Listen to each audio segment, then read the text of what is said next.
حضرت حبیب اجمہ اور توبہ کا عظیم لمحہ۔ حضرت حبیب اجمہ ابتدا میں ایک مالدار لیکن دنیا دار شخص تھے۔ ان کا کاروبار سود پر مبنی تھا اور وہ لوگوں سے سود لے کر اپنی دولت بڑھاتے تھے۔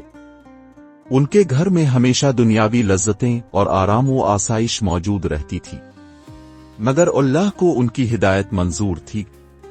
ایک غریب کی ایک دن ایک غریب آدمی جس پر حضرت حب کا قرض تھا ان کے دروازے پر آیا۔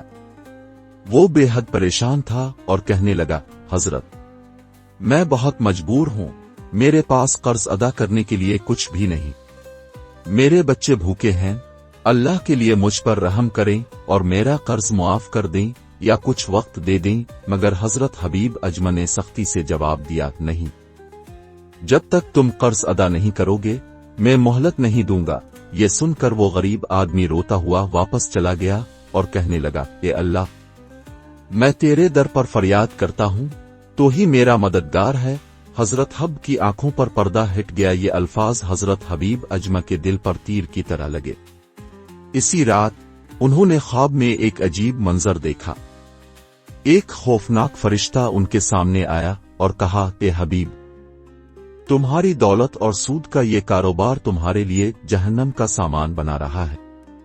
اگر تم نے توبہ نہ کی تو تمہاری آخرت برباد ہو جائے گی۔ یہ خواب دیکھ کر حضرت حبیب اجمہ ہڑبڑا کر جاگے۔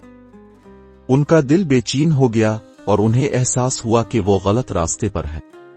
توبہ اور درویشی کی راہ۔ اگلی صبح حضرت حبیب اجمہ نے اپنے تمام سودی کھاتے جلا دیے، اپنا سارا مال غریبوں میں بانٹ دیا اور سود کا کاروبار ہمیشہ کے لیے چھوڑ دیا۔ انہوں نے اللہ کے حضور سچے دل سے توبہ کی اور درویشی اختیار کر لی۔ اب وہ وہی شخص تھے جو ایک وقت میں دولت کی محبت میں گرفتار تھا، مگر اب وہ زہد و تقوی کا ایک عظیم نمونہ بن چکے تھے۔ یہی حضرت حبیب اجمہ بعد میں حضرت حسن بصری کے قریبی ساتھی بنے اور ان کی صحبت میں رہ کر علم و معرفت میں کمال حاصل کیا۔